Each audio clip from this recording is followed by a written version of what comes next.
with the first pick in the NFL draft. Good evening and welcome to the Franchise Tag Podcast with me just pulling my hair out in time to flush it around for all of you viewers out there. Thought I had a bit of a change up in look just at last minute. Well, I can't do that, can I? I mean, honestly, someone has to. Well, I've got enough hair for both of us. Thank you, everybody, for watching our draft stuff over the last few weeks, and especially our mock draft that we did the show prior, and also the reaction video that we did the day after the round one, night one. We're going to be reviewing the whole of the draft not the whole draft, not round by round, but really, we'll be here till next draft.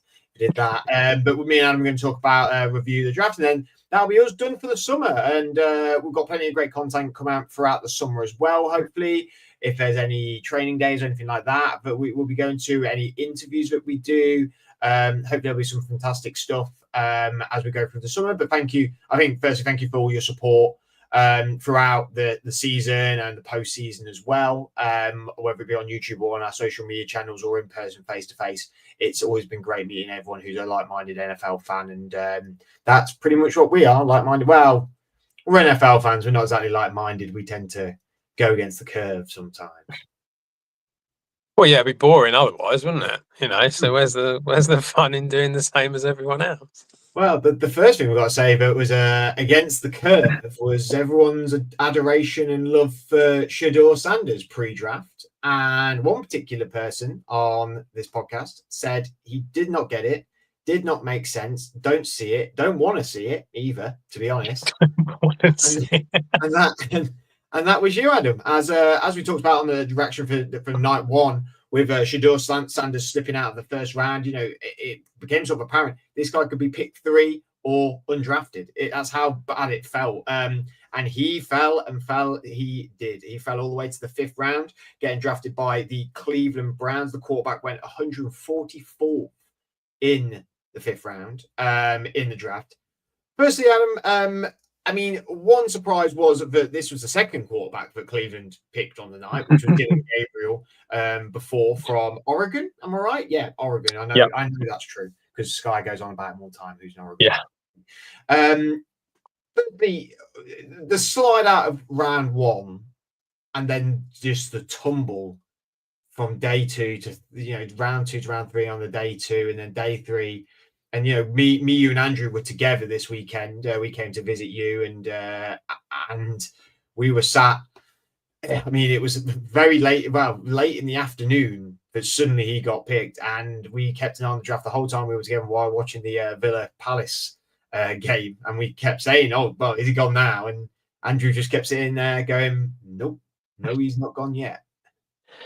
Yeah, I mean, I think even people who weren't that keen, like myself, were surprised at how far he did fall. And I have to say, I just think it's a byproduct of the environment that he's been in and the fact that you're dealing with so much stuff outside of playing the game. And I think that teams were just put off by that. And not only that, it sounds like he's gone into interviews woefully underprepared and essentially come out and gone, well, why wouldn't you want me? Of course you want me. And that's not necessarily going to go down very well with certain head coaches or general managers.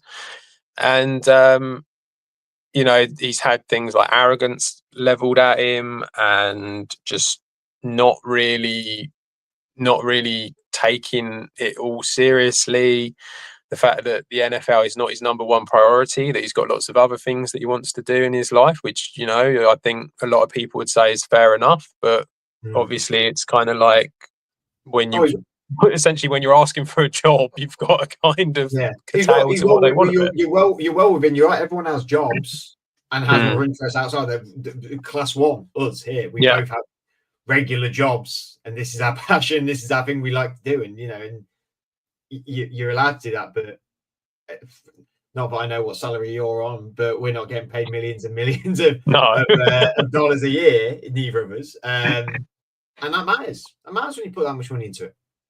Yeah, absolutely. And so I think that there's a lot of reasons not to draft this kid, and then and then you do look at the tape as well, and you go, well, I mean, he is a solid quarterback. He really is, and he's got a lot of things going for him. He is a very accurate quarterback. He's very calm a lot of the times. He does have plus points, but he also has negative points as well, where he does sort of like, when a lot of the time when the O-line did capitulate for Colorado, and it wasn't a great O-line, he would run backwards and he would take the sack all the time. He wouldn't throw the ball out. And that's half the issue. It's just real basic stuff. And I don't know what's happened, but it feels very much like he's been told that he's amazing, or possibly all his life, by his dad. And then he's been coached by his dad at college. And obviously now this is the first time that his dad hasn't been able to control something. And look at what's happened. So to me, I think that the Browns have probably made a fairly sensible decision in bringing him in as a 5th round pick. There's no pressure on them at all to play him. He's on a very, very small amount of money. There's not just that. You come August, September, these guys in if the they wanted to, they get moved onto the waiver. Like they could go into the season going, we're good. Like we'll put you on the waiver. Yeah, I mean currently they've got Joe Flacco and they traded for Kenny Pickett, didn't they? And now they've drafted Dylan Gabriel and Shedeur Sanders. So I mean, what's going on there in the Browns organization? What you're doing that for is very odd. I mean, why a trade for Kenny Pickett originally if this was the sort of plan to go and bring in 2 quarterbacks? So yeah, very strange that sort of logic. But at the same time, they've got 4 quarterbacks that aren't costing them anything, and they can try them all out and see how they go, kind of thing. So maybe that's their thinking. But I think. Do you maybe think that Shedeur gets to that pick, and someone outside of Andrew Berry and Kevin Stefanski goes, man, like we're going to be in the news every week. We're going to have all eyes on us. He's the biggest name to come out of this draft other than Travis Hunter. We traded out. We didn't get him. We decided upon that. And, we spoke about it when we did the first round. There is a legit thing outside of all of this, is that naming the name on the back of the jersey sold, the bums in seats, the talk in the media, the TV shows. That is publicity for you, especially when we know it more than ever, being that we're not in America. This game is growing at such an exponential rate worldwide, but more eyes are on the NFL year after year after year. It must be record breaking. I don't know the numbers, obviously, but it must be record breaking that eyes are on the NFL every year. It just grows and grows and grows. And there's people out there who haven't got a team, who don't have a particular, and they've maybe come into this draft. And this hype around Shedeur Sanders and him going there, like, this is going to be in the media every week from now until the start of the season, isn't it? Yeah, you would think that there would be constant how is he doing through training and stuff like that. They're constantly going to do that. When it comes to the numbers, one thing I did see, and I know this isn't a new thing, but again, you've got the NBA playoffs going on at the moment. The draft got more viewing figures than the NBA playoffs. That tells you how big the NFL is in America. So it's like you say, it's growing everywhere. I have to say, the reaction from Kevin Stefanski and Andrew Berry when Shedeur Sanders was drafted was not one of jubilation. And it does make you wonder whether Jimmy Haslam has got involved again. And the owners come out and go, no, we want him. Because to a certain degree, it could potentially bring in money, and it could bring in sort of like eyes on the project and all of that. So yeah, it feels like a peculiar one, but at the same time, a lot of people, if they had taken him, say, like in round 2, lots of people would go, well, obviously, why wouldn't they? So, it's not an insane thing. So you could argue they've got an absolute steal here. And I just feel like there's some real sort of attitude concerns with him now. And it's sort of been playing out, and there's been this clip going around with him and Cam Ward, and I think, I'm not sure, it's either I don't think it's at the combine. I think it was at like the Spring Bowl or some sort of training day or something. And Cam Ward was like, it's football. That's it. That's all he's interested in. And Shador wants to like do a song or something and create some content and stuff like that. And it's almost like Cam Ward was like, no, why would, that's not what I do. And I think that these are the concerns where it's almost like he's probably been able to get away with that in college because his dad's obviously head coach of the team. Well, he's also been able to get away with it again for the reason I've just said is, who was watching Colorado before Shador? Well, I think they had quite a few eyes on them, didn't they? Because of who Deion Sanders and that's what I'm saying. Ohio State with the fruition of Deion, Michigan, but that's what I mean. With the fruition of Deion and Travis and Shador as this 3-man show, Colorado probably again don't have the numbers, but I can imagine outside of the top 5 big teams in the country, eyes were on the Colorado Buffaloes a lot throughout the season. Why do you think that is? Is because they had they had the best player in college football.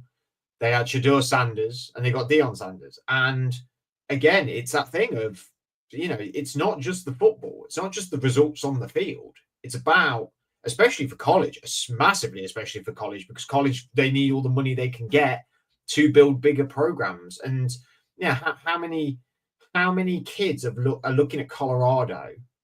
I mean, this could impact a lot of people going to Colorado now, come to think of it. And I actually, that's the next question I'm going to ask you, because I think it's an interesting one. This is probably the biggest draft story ever, I think, outside of the Philip Rivers, Eli Manning, or any of the sort of badly behaved players that's come out of it. Like Laramie Tunsil springs to mind. I heard about that earlier on one of the big podcasts in America. Like, this is the biggest story of the draft ever. And because of that, everyone's going to hear about it. Everyone's going to know about it. It's going to go down in infamy. Do you think players in college now, especially with NIL and the movement and what's happened with Nicky Imavea, for people who don't know that, go and find out about that. We won't go into that in this episode or on this show. But is this going to change a little bit the aspect of how college players see themselves getting to the NFL? And they go, hang on a minute, Shador, in their eyes, maybe has all the talent in the world and still didn't go in the top 2 rounds. I mean, potentially. I think what you're looking at here is you probably are looking at maybe college players being a little bit more picky about when they come into the draft, and not necessarily so desperate to get straight into the draft as soon as they possibly can.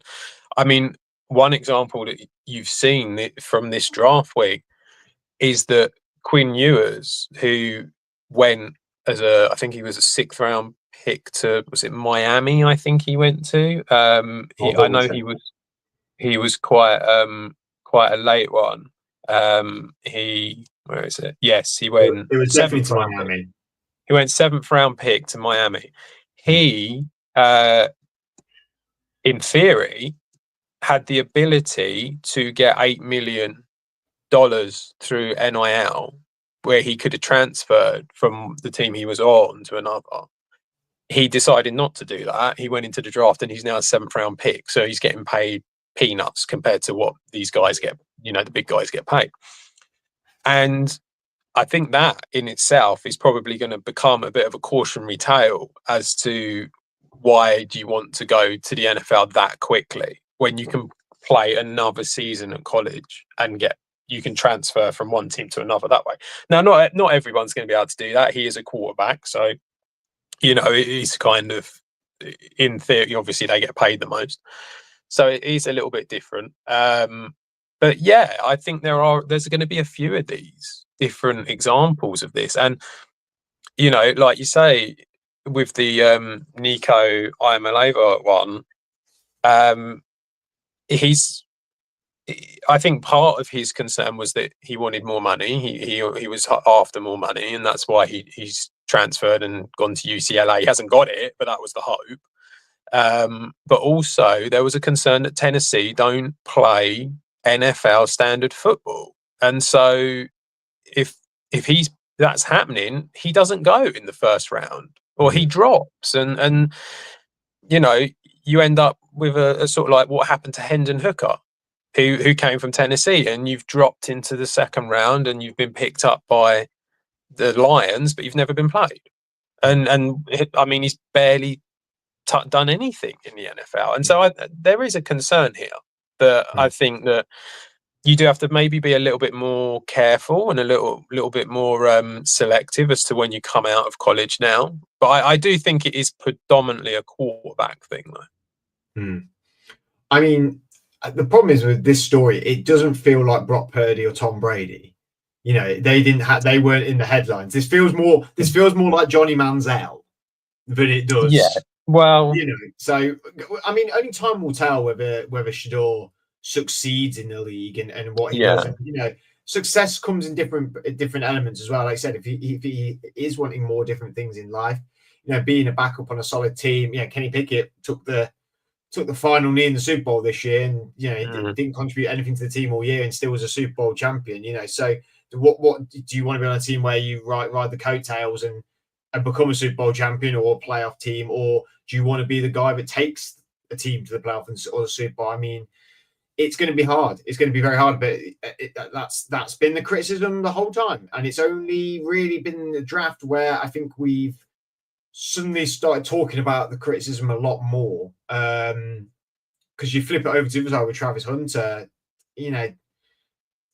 different kid, of course, but like we've not had the same criticisms or anything like that of him in there on the same team, and he has been just as much in the media as Shedeur has with Colorado, and it tells a lot. Like we've said, it's a circus around him, and I think NFL teams are going to want him to shake the circus pretty quickly, and the point like you made the other day, how long is it till he's on the Browns and the Browns are 0-3 or 0-4, and Deion's on Twitter or in the media or at a press conference going, well, they'd be 3-0, 4-0 if Shedeur was playing. I don't know why they're starting that Dillon Gabriel. I don't know why they've got an old man like Joe Flacco out there. I don't know why they've got a failed first round pick, Kenny Pickett, out there. But that's already happened, isn't it? There was a clip that came out on the first round, and that he hasn't been taken, and or not. Maybe it was, I can't remember when it was. It was something, and it was to do with the Browns. And Deion came out and said something about Joe Flacco being around the same age as him. It's just that thing. You just don't want it. That's all it is. As a team, as an organization, you don't want any of this extra stuff and focus and the media going, oh, did you see what Deion said or any of that? And it's like you don't want your head coach. You can just imagine your head coach is going to play a game. The game's going to be played. You go over there, and the first question is going to be, oh, did you see what Deion said about your quarterback? And it's like, and that's the problem. No one's going to want that. Yeah, and you look at it as well with post draft as well, and maybe I'm reading a bit too much into this, and maybe I'm being unfair, and I think it's fine to critique me and being unfair on this, but you see him when he gets picked on webcam with his friends dancing around. You look at Nick Scatterboo. Yeah, Cam Scatterboo breaks down in tears. In his family, breaks down in tears. All these, these guys are, and we laughed about it over text, and we said about it in the first round review, on the Friday morning. I'd take a Will Campbell every day of the week if that's how he is when he gets out there and going, I'm going to give everything for this team, and I think it's telling. It's very telling, and. It maybe would have done him some good to have gone even further down, to be honest with you, because it doesn't feel like this is a learning experience for him. I don't know. I feel like that's unfair. I know it's unfair, but I'm putting the words out. I do know what I get where you're coming from. I do feel like he has to take it as a learning experience, and he has to understand it's like when you mentioned Tom Brady and stuff like that, and obviously him going like 199, and you're not going to compare the two, but the fact of the matter is that's how he needs to fuel it. It's almost like these people have not taken me. I'm going to show them, but actually put the work in. And a team's taken him. In a weird kind of way, he should just be happy that a team's taken him, because it's like he could easily have gone undrafted and stuff like that. And like when you think of it, there's only 257 picks in the whole thing. It's like there's thousands of college athletes and stuff like that. But I think the problem is like probably the ego and just the how he's been at college, where he's been built up as this amazing star, and I mean they've retired his jersey at Colorado. I mean that tells you all you need to know. And then he's gone in the 5th round. So it's like I think he needs to think about it, and he needs to understand that it's about he can become something very big in the NFL if he wants to put the work in. Well, we've done 20 minutes on Shedeur Sanders. I don't think we've ever done I don't think we've ever done that long on any individual person, so to speak. But we'll move on to the rest of the draft, though. I mean, this is going to be a very, very fluid situation of talking about anything and everything within the draft, I suppose. I'm sure this conversation may go a lot of ways, but is there particular picks that you really loved further down in the days? I know when I was sat with you and Andrew, the one that sticks in my mind is Bo, the guard, going to the Giants. Obviously, Andrew being Giants fan, he brought that up, but from Purdue, which is a really great pick low in the 5th round. I mean, the Steelers taking Caleb Johnson in the 3rd round. They're just the ones I'm pulling out from our team because obviously I remember them. But is there some picks that you were like, wow, that's a strong pick for the round? Yeah, I think that like you say, there were some running backs here that obviously went that were very good. I think there were teams that didn't. I actually think quite a lot of teams did very, very well. Yeah. It was that to a certain degree, because of how this draft was, where there was this whole sort of narrative of there's a lot of starters but not a lot of stars. It kind of almost becomes a little bit difficult to screw it up to a certain extent because there are a lot of starters here. So it's like, yeah, I mean, I thought the Cam Scatterboo one for the Giants was a very good pick. The fact that you're getting him in the 4th round was great. As you said, the one that Caleb Johnson, another one that was really, really good. There were some really late ones. I mean, like getting the Seahawks coming out and getting someone like Damian Martinez in the 7th round is like that's crazy. And they had a pretty good draft all round, to be honest. The Seahawks they had brought in quite a lot of really good pieces for them. But to be able to pick someone like him up, the running back out of Miami, who was very, very good for them, and to pick him up in the 7th round just goes to show how good that they drafted and how strong it was as well. But I mean, if you wanted like an actual team that did really, really well, I found it very, very difficult to come away from the Patriots. Mm-hmm. I hate to say it because I feel like they need a few more years in the doldrums, but I think that they drafted very, very well. I think they'll be a playoff team this year. Yeah, I think very, very early predictions. I don't think it's a shocking thing to say, and it's something that I remember when the season finished before free agency. I came out and said to Sky, who comes on here sometimes when he can be bothered, bless him.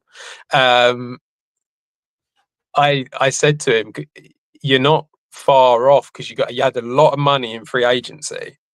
So they could bring in quite a lot of people. And if you have a decent draft, it's all right. And I think they really, really did. They had quite possibly the most sort of mundane, boring pick of the top 10, I would say, in Will Campbell. But it's a necessary thing. It's someone that you need and the type of person that you need in there to really make a difference. It's just not a flashy pick in any way. They brought in Travion Henderson, who I think is going to be great for them at running back. Kyle Williams, who's a bit of an underrated wide receiver as well from Washington State. I think that he's got a very good chance of doing well. And then even on day 3, they came out and managed to get themselves Joshua Farmer and Braden Swinson. So, you know, some two really good defensive pieces on the D line there, and the edge rusher. Braden Swinson being edge rusher out of LSU, and Josh Farmer, the defensive lineman from Florida State. And to be picking up these guys in, like, you know, 130, 140, that sort of range, you know, that's they're starters. They are, and this was the point. It was always about having a draft. This draft was always about trying to get your team a good 3 or 4 starters, and if you'd done that, then you had done pretty well.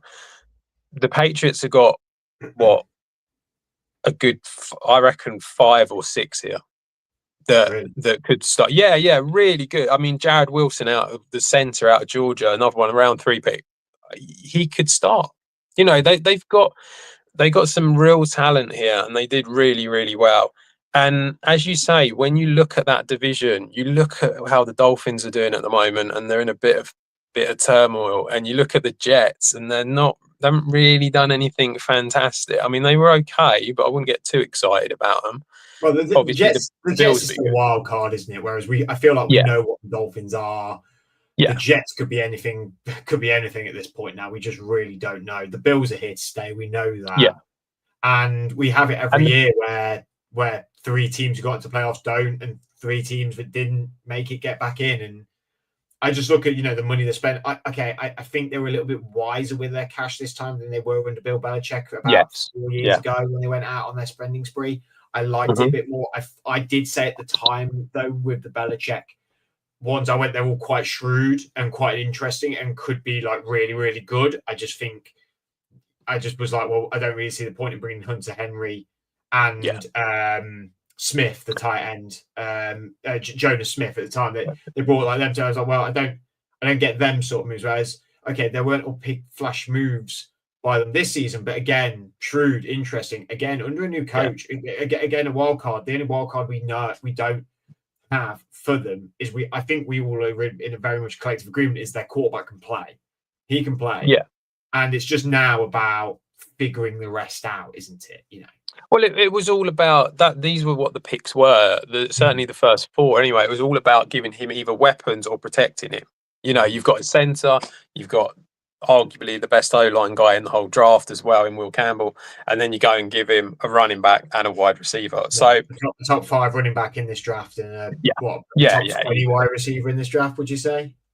The top 20 wide receiver in this draft? Yeah, probably. I mean, he's not like I wouldn't say he's fantastic, but at the same time, the class isn't fantastic this year, the wide receiver class. But yeah, he has got some real potential to be decent. So yeah, I mean, they did very, very well, and they definitely do have, you know, and I think this goes to show, doesn't it? If you get someone who knows what they're doing, like Mike Vrabel in there, you know, this is what happens. So yeah, I think I'm hard pressed to find anyone who did better than the Patriots.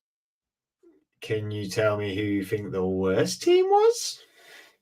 The worst one, it was a bit. See, this was a difficult one. I don't mean to do a plug, but I did do an article for freebets.com. I will do a little plug for it. It will be out at some point, probably tomorrow. And I must admit, I found that it was a winners and losers one. So I'm trying to like look at who did badly. And I did find it quite difficult to find who did, because like I say, it's quite easy to get some, you know, starters in this. So in the end, I mean, one of the ones that I did, and it's difficult.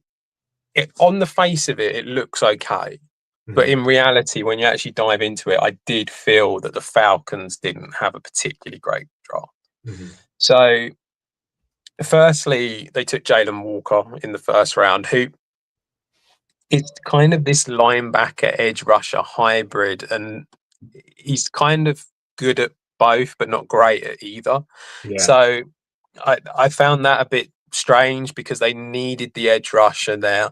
They then trade back into the first to take James Pierce. Love James Pierce, think he's very good.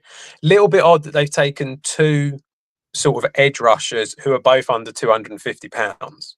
That kind of felt a bit maybe you would want one big guy, one small guy. The idea of sort of like having two seemed a bit weird, but to give up your 26 first in order to do it, I think that's kind of unforgivable, considering that the Giants only gave up 2 third-round picks to move one one pick ahead of them.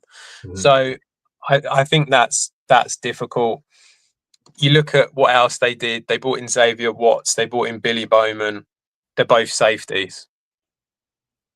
I mean, safety was a need, but you didn't necessarily have to bring 2 of them in. And then the only other pick they had was in the 7th round, which was a tackle out of Wisconsin. So, yeah. So it just kind of felt a little bit like I don't really know what you're trying to achieve here, other than you've given up a hell of a lot of draft capital, and you've not. I mean, you've got yourself, in theory, 2 edge rushers. But are you maybe feeling like Jalen? They're hoping for Jalen Walker's Micah Parsons, but Jalen Walker could easily be Isaiah Simmons. Is that? Yeah, I think that's. I think that's probably fair, and that's where it becomes a bit sort of risky doing what you've done, and certainly the amount that you've paid. I think that's the real issue with this. If they had paid if they had done the same sort of deal as what the Giants had done, and it was 2/3, I think everyone would be coming out going, well, actually, they've got themselves 2 really good defensive pieces there. And yeah, okay, they have brought in 2 safeties, but it is a need. So, fair enough. And I think it would be very different. That the real reason that they're getting as much criticism as they have is because of the amount that it's cost them. So I do think that's definitely one team that's not been great. And then another one that I was just really a bit not sold on was the Bengals. I didn't feel like they had a particularly good draft. They've gone and got Shamar Stewart in the 1st round, who's all about traits and not production. He hasn't really done anything in college. It's just real sort of like, he looks like this physical freak who's going to be able to do everything, but he hasn't done it yet. Sounds like the Anthony Richardson quarterback. Yeah, it does a little bit. Doesn't it, really? When you say it like that. It does sound a bit like that. And then they kind of they did that, they brought in 2 linebackers, and Demetrius Knight, I think, has got a good chance of being able to do something. Barrett Carter, I know Andrew was a big fan of Barrett Carter, but he wasn't really I just kind of felt like they didn't need to bring in 2. They brought in a couple of O-line people. Dylan Fairchild, I think, could be pretty good.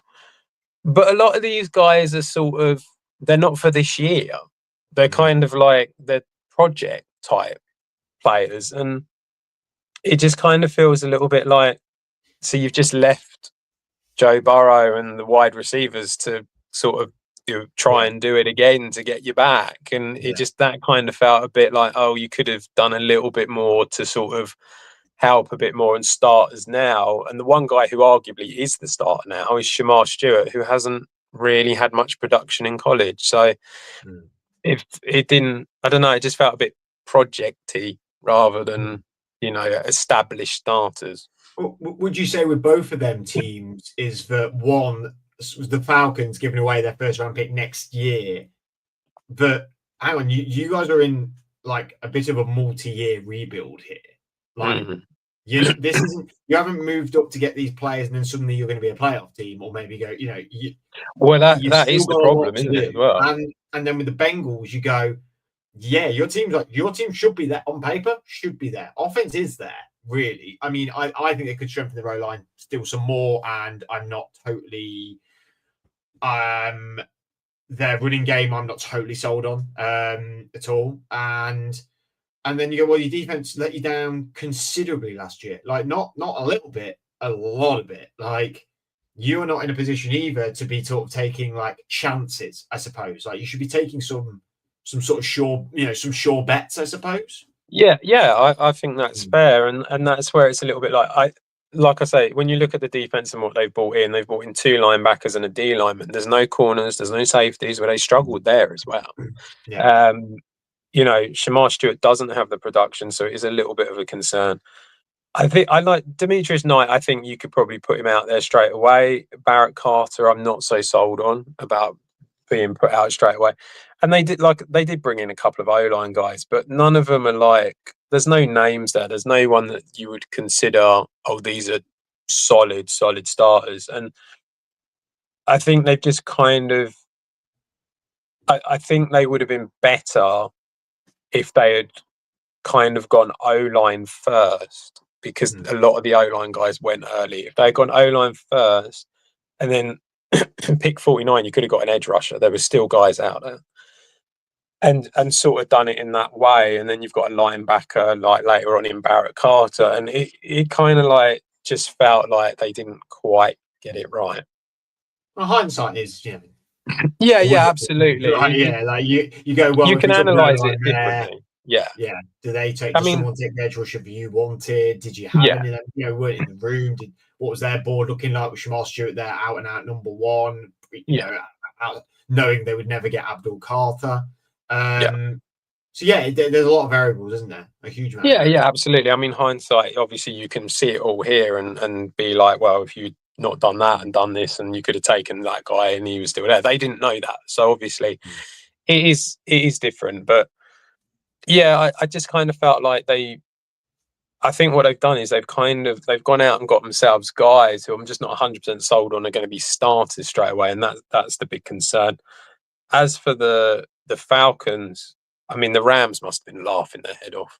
They must have been loving it, because they've gone and got themselves a first-round pick, and they'll probably end up higher up the board from the Falcons pick than their own pick. So, they were loving it. And he's one of them. I like James Pierce Jr. I think he's a good edge rusher, and he's going to be a good edge rusher in the NFL. It's not the same as giving up a first-round pick to go up and get Travis Hunter. That's where the difference is. The two teams that have given up the first-round picks, you can come out and go, I completely understand why the Jags have done what they've done, because they've gone and got themselves this star player who in theory could be there for a good 10 years.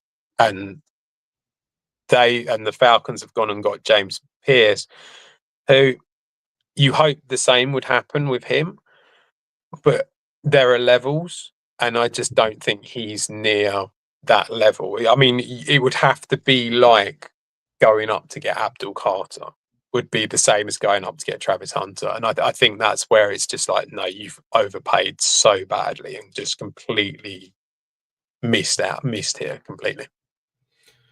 We'll end on a bit of a curveball question for you, but not one that you would be all prepared for, don't worry.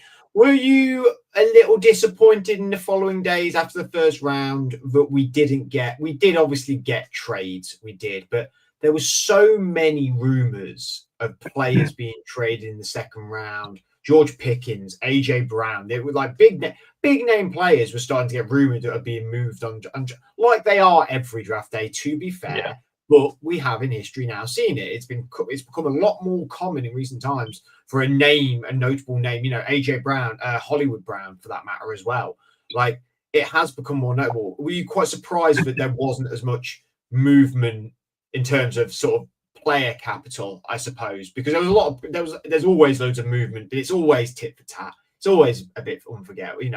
In hindsight, it's only when a player in a fourth round pick suddenly becomes an absolute star, and then people go, and they traded up from it was mid-fourth, they traded from the bottom of the fourth, they only gave up a seventh that year and a sixth the year after, and look how he's a first round player. That's when it becomes like a bit more spoken about, I suppose. But what did you think? I think it's very difficult to trade players when the draft is happening. I think I suppose I was surprised that no players got traded. Like there wasn't a single one that happened at all. Until I think, was it Sam Howell right at the end when the fifth round? Yeah. Sam Howell got traded in the fifth round, but these guys that were being named, and I think unfortunately, to a certain degree, as you get the build up to the draft, I think the media like to put a lot of this out. And so in reality, how many of them were actually looking to be traded? I mean, Do you think it's a bit of a ploy to get people to be more involved with the Rams? Yeah, possibly.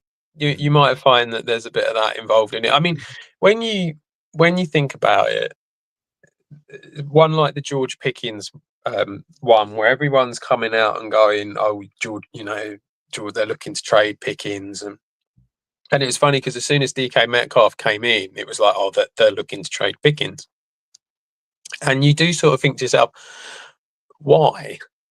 Like, why are they looking to trade Pickens? It doesn't make any sense, really. It's like the whole same with point. AJ Brown in Philadelphia. Yeah. Why would you do that? What's the point? The whole point of bringing in having Pickens there, but bringing in DK Metcalf is that you want a second receiver, isn't it? Is that not the idea, that you want multiple options, so that if you've got the main corner on Metcalf, then all of a sudden Pickens is open? Is that not isn't the idea to have like 2 or 3 really good wide receivers and build up a squad of them? So it does feel a little bit strange when them things happen. The AJ Brown one made no sense whatsoever. It's like, why? Why would they? I know he's getting older, but really? I mean, they traded for him. It would feel very weird to get rid of him. I know, like I said, I know he's getting older, but in a class this year where the wide receiver class is considered lower as well, that did, a lot of them felt weird. There was all this stuff about Tyreek Hill as well. Again, another one which maybe you could understand it, but Ramsey as well. If we're still yeah. I mean, see, they're the ones that kind of make a little more sense. So, like Jalen Ramsey, Jair Alexander was another one. See, them sort of like older corners, you could maybe go and get yourself a young corner. So that kind of made a little bit more sense. But I think it must be very difficult to get a player involved in a trade for a pick, and as soon as you come out of the second day, chances are you're not trading away a player that is incredibly impactful to your team anyway. So that's probably why you're not that bothered. And it was clearly, you saw that with the Sam Howell trade, because they traded him away, but they'd already drafted Jalen Milroe, hadn't they, to be the backup. So it's a little bit like, well, we don't need him. We might as well just get something for him and see if we can get some squad depth. So it's difficult, I think. Well, I hope you enjoyed it all. It's sad to see it over because we really, really do enjoy it, don't we? We're very I mean, it's that thing, isn't it, with the draft where it's very odd in a way that we think in the way that we think, or I think it's very odd. You have this sport that you want to watch the NFL, you want to watch the games, you want to go through all that, and then actually probably the most interesting and exciting part of the whole season is a bunch of people in offices picking new players. Yeah. And everyone having an opinion about someone they absolutely have no real or, and mocks and stuff like that. And we're just guilty as that as everyone else, but it is just sort of the NFL wheel, isn't it? It just keeps turning. We all sort of just go along with it. But I love it. I mean, it's great because I love that it's more of a spectacle now. I love it. Like, I remember when remember the COVID draft. Like, how naff was that? Like, it was just, you know what I mean? Like, now it's back to its like height again, because obviously the year after it was still not quite there yet because of still restrictions in certain states and stuff like that. Whereas now, like, it feels like we're back. If the world feels a little bit more back, maybe not outside, maybe not in the football world. It does. I don't know about the rest of the world, but in the football world, it feels very much back on track. And now it is a great spectacle, and it's great. And you know what? I think Pittsburgh's going to be a really great city to host it as well. Like, I love that it travels. I love that it tours around. I think it gives cities opportunities to really showcase themselves. It's a lot of fun. It also means that, fans, it's not restricted for fans. They can try, it's not how many people from Pittsburgh who really wanted to go could go there, and, vice versa. But then, might be people from around the country who are not going to be able to make Pittsburgh. And so it's great that it moves around. I really enjoy that. And we're sort of hoping that maybe we can try and get out there next year, which I think would be a really cool and different experience for us as a podcast. So that hopefully that comes. You never know. But we'll see. But Adam, thank you very much for the whole off season. You've been fantastic. The draft stuff's been incredible. And actually, a final plug, go and check out your article. So it's coming out tomorrow. Where can we find it? Freebets.com is where it is. I think it's coming out tomorrow. I don't know. It'll be out somewhere. Well, we'll make sure to get that out on our socials as soon as it's released. Again, Adam, thank you. Thank you to all of our team, actually, Sky, Andrew, Alex, James, Johnny, Gareth, who have all been absolutely fantastic this season as well. As well as the guys who have been supporting as well, who are in the NFL world, our partners, our friends who put up with us talking about NFL all the time, and we're very relentless about it. And it's a lot of time doing this, and I think people sometimes understand how much time and effort it is. I'd like to thank obviously NFL UK for allowing us the opportunity to go to so many of the games here and internationally, and Super Bowl this season. What a fantastic thing that was, for us all. And long may it continue. We'll be away for the summer, like I said. Make sure you keep an eye on our YouTube and on our social media platform, because we'll be hopefully attending things that happen in the UK with teams, or any camps, or any interviews with players as well. So there'll be lots to come before the season starts, and that will all hopefully start in August, but we'll play these things by ear and we'll see. Until then, have a great summer, enjoy yourselves, and we'll see you all again